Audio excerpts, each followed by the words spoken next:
fukki fan ak juróom-ñaar ci weeru mars 2026 bi ñu nekk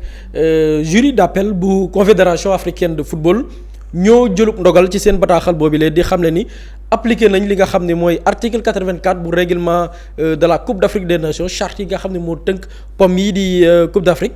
ñu déclaré équipe bu Sénégal ci seen bataaxal bi forfait maanaam ñàkk nañ final bi doxoon seen digganteeg réew Maroc muy coupe d'Afrique des nations Maroc 2025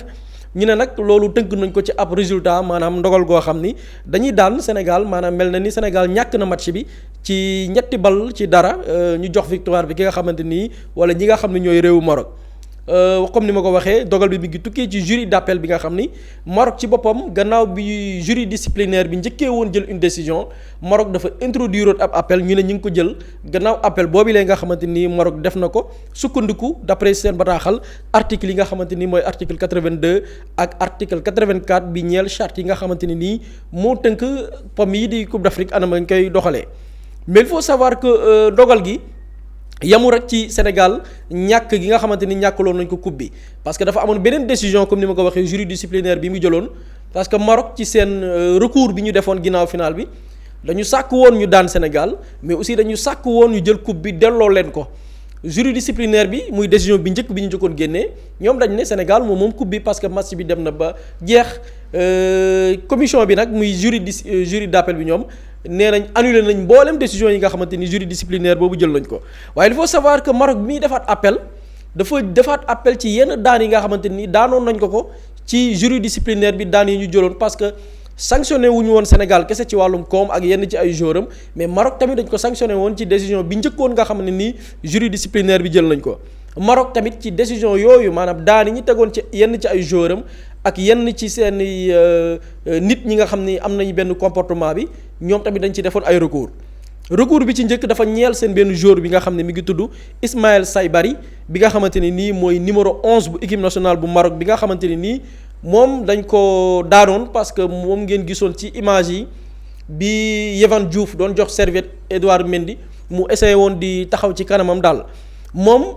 bi jury disciplinaire bi njëkkee dajaloo muy daan bi njëkkoon jël moom Ismaël Saybari dañ ko daanoon ñetti match yoo xam ne du ko football maanaam bépp match officiel boo xam ne Maroc da koy jouer gannaaw Coupe d'Afrique bi ñetti match yu tegaloo moom Ismaël Saybari commission bi wala boog jury disciplinaire bi ci décision bu njëkk dafa ne woon du ko jouer mais yemul woon rek ci daan boobu jury disciplinaire dafa jëloon une décision ne Ismaël Saybari dañ koy teg alamaan goo xamante ni dina fay lu toll ci $100,000 boo ko doon xayma mu toll ci lu ëpp 54 millions de francs CFA moom Ismaël Saybari waroon koo fay Maroc dafa defoon appel tamit ci décision boobu noonu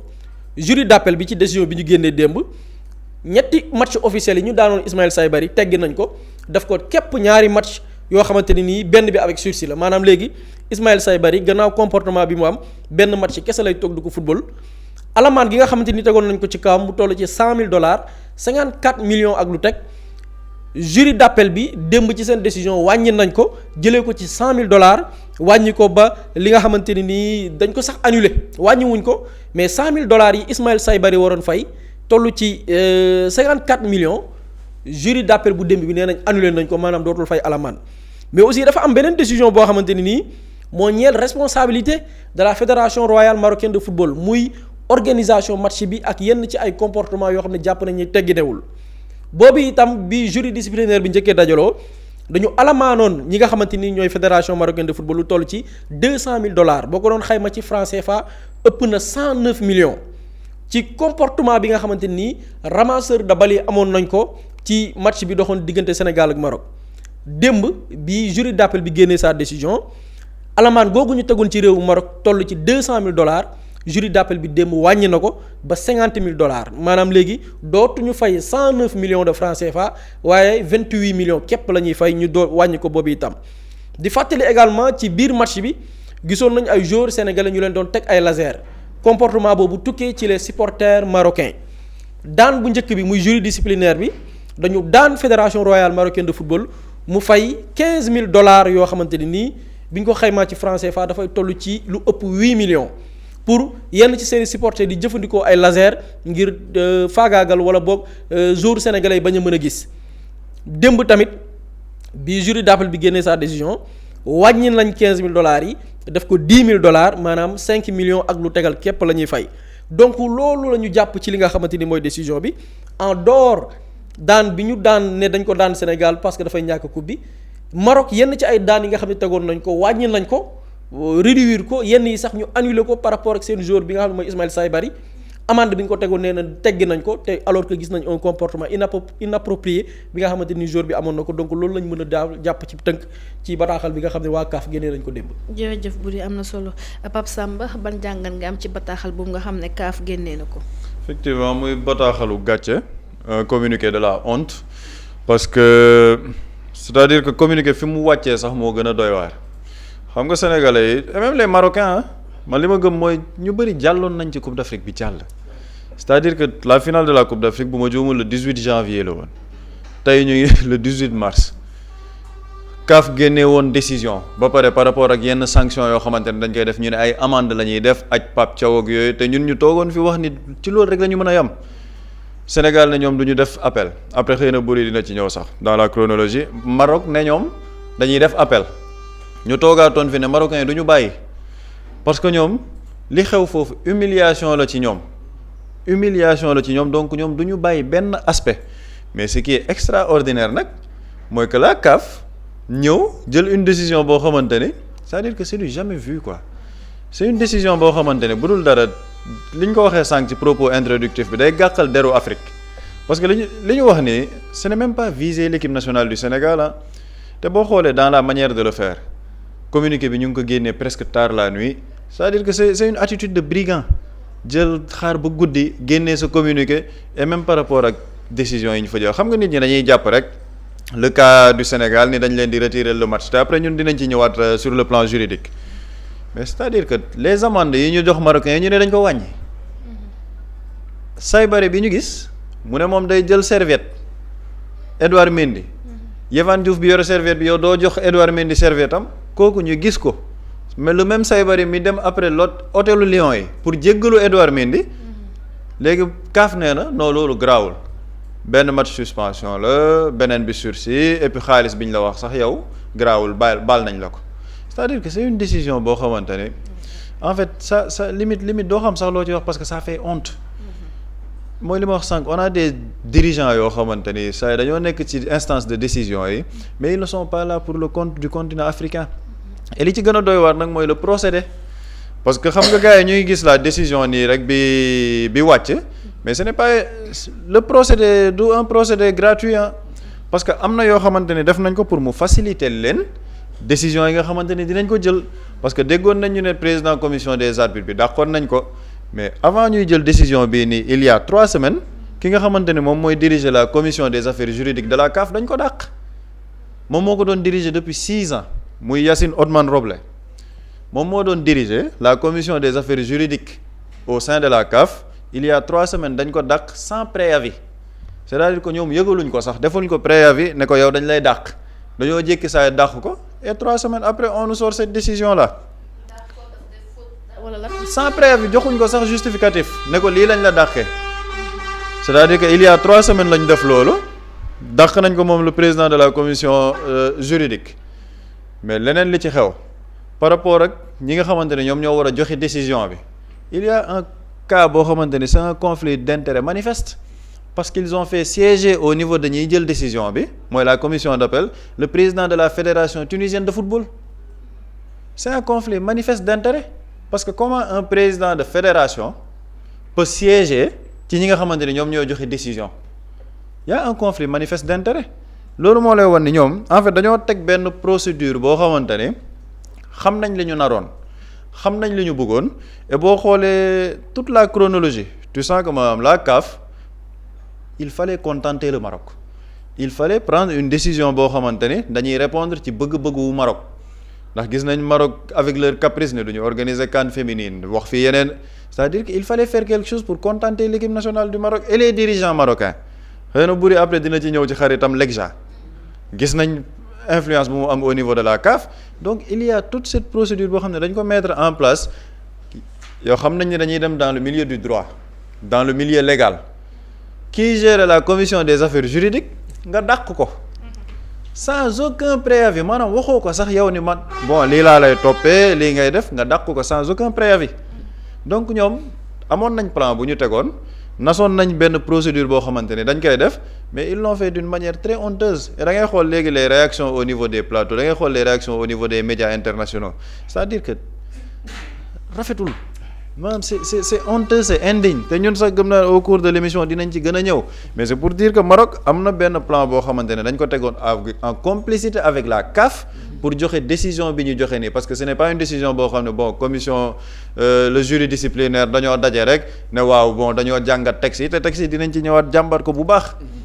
dañoo amoon lu ñu bëggoon a def pour matérialiser ñun li ñu kaas ci émission bi pendant des semaines ñu wax ko ne ko CAF il y avait une chaîne de corruption pour que Maroc forcément il faut ñu jël Coupe d'Afrique bi ñoom c'était une question de vie ou de mort il fallait que nag ñu am ñu leen ko faciliter moo tax ñu dàq président commission des ad dàq président qui dirigeait la commission juridique il y a 3 semaines génnee seen décision tey moo tax yu bëri da nga koy comprendre par rapport ak procédé wu CAF ni ñu doxalee depuis le début ils n'ont pas félicité le Sénégal la position de Motsepe et de la FIFA loolu dinañ ci gën a xóotal mais c'était orchestré c'était planifié s'il y avait des têtes à sacrifier ñu sacrifier leen pour joxe une décision boo xamante ni day neex waa Maroc c'est ça que la CAF a fait démb mu nekk man li ma un communiqué de la honte parce que communiqué bi je pense que dina dugg dans les annales du football africain et même du football mondial et lii c'est benn jurisprudence la buy ñëw ami ji maintenant nag ñun en tant que peuple africain dinañ ci gën a xuus nan lañ ciy taxawee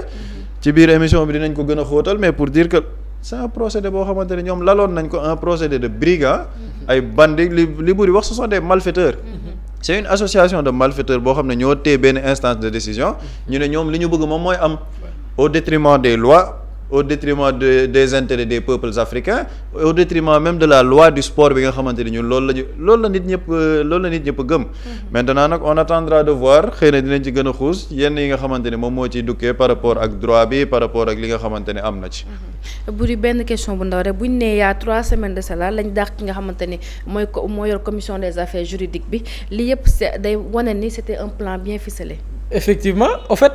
ñoom dañu baliser le terrain c'est-à-dire que y a le jury disciplinaire qui a pris une décision le Maroc qui introduit un appel en attendant que ñuy dem ci appel bi ñu dàq ki nga xam ni tout ce qui est question juridique wàllum yoon interprétation xam nga tey actuellement débat bi fi mu toll c'est la question juridique te question juridique boobu pourquoi mu nekk débat parce que mënoon nañ ko régler au sein de la CAF léegi ña ko waroon régler kilifa nga ko waroon régler avant loolu ñuy yegg foofu noonu di interpréter texte beeg yooyu noonu ñu dàq ko baliser le terrain dugal le tunisien ci jury d'appel bi c'est-à-dire que jury d'appel bi dañ ko chambouler avant même ñuy ñëw ci la décision ils ont chamboulé la composition de ce jury d'appel dugal ci un tunisien bi nga xamante nii mën na njort ses affinités avec Fouzi Lekja c'est-à-dire que dañu baliser terrain bi ba mu nooy dajaloo jël une décision boo xam ne kenn mënu ko comprendre du ma juriste mais wax dëgg yàlla Pape Samba dina ñëw moom a ko gën a maîtriser dina ñëw ci liy wane ni liñ ko teg cëslaay wi teguñu ko ci yoon teguñu ko ci règlement teguñu ko ci par rapport ak tey même la structure même des textes la war a jiitu lan moo war a féete kaw telle décision yu lépp respecté wuñ ci dara c'est-à-dire que c'était un complot boo xam ni comme Pape Samba l'a dit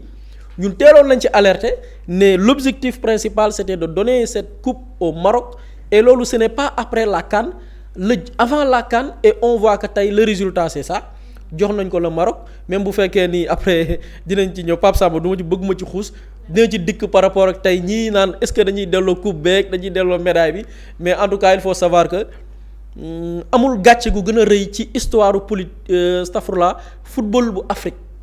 la politique sportive même mun nga jëbañ yam sax ci foofu mais la politique sportive africaine ou bien ci mbiru sport Afrique amul lu gën a scandale ce dossier lii gàcce la pour football africain gàcce la pour le sport africain parce que dañu exposé ci un continent boo xam ni y a que de la corruption y a que des gens yoo xam ni gëmuñu dara y a que des gens yoo xamante ni nii des lobbies mën na ñëw def ingérence ci la manière dont vous gérez votre pays ou bien votre football ay nit def ci ingérence injecter beaucoup de milliards beaucoup d'argent ger ay nit ñu defal leen le sale boulot lii ça traduit mbuumu njaam bi ñu doon dund nga gis ni tey dañ ko soppi ci yeneen xar kanam ay borom costume cravate nekk ci ay institutions yu mag ñu leen di ger di leen dugal ci ay mbir c'est dommage et puis gàcce la et après peut-être sénégalais yi peut-être sax foofu la ñuy xaar naka la ñu def ba yegg ci situation bii nii parce que lii lépp nag dafa mbëbët dafa am lan moo ko waral. en tout cas le temps vous a donné raison daal premier sujet bi la ñuy jàll rek mooy ñu di. Mously Immo Sénégal moo leen di indil saafara ci jafe-jafe bu ngeen am ci wàllum immobilier yow mi bëgg a jënd kër yow mi bëgg a tabax wala nga jaay sa terrain jokkool ak waa Mously Immo ku am sa kër bëgg ku la ko terrassel wala nga am sa tool bëgg ku la ko lotisel defal la ko ay terrain Mously Immo Sénégal daf leen koy jàppandal gunge leen ci anam gu mucc ayib ku am sa kër itam te nekkuloo ci biir réew mi bëgg ku la ko toppatool gérer la ko Mously Immo moo ci gën a gaaw gën ci wóor ku bëgg réfectionner tabax wala nga defar plan architecte mën nga jokkoo itam ak waa Mously Immo Sénégal mën ngeen leen a woo ci 77 887 25 13 77 887 25 13 Mously Immo indi saafara ngir jëndum kër tabax jaayum terrain terrasse yi ay tool wala lotissé ko defal leen ko ay terrain loolu lépp Mously Immo moo ci gën a gaaw man ngeen itam abonné ci seen chaîne YouTube Mously Immo Sénégal ngir am yeneeni xabaar yu gën a dëggu wala itam wàllum conseil ci wàllum immobilier fii ci biir réewum Sénégal.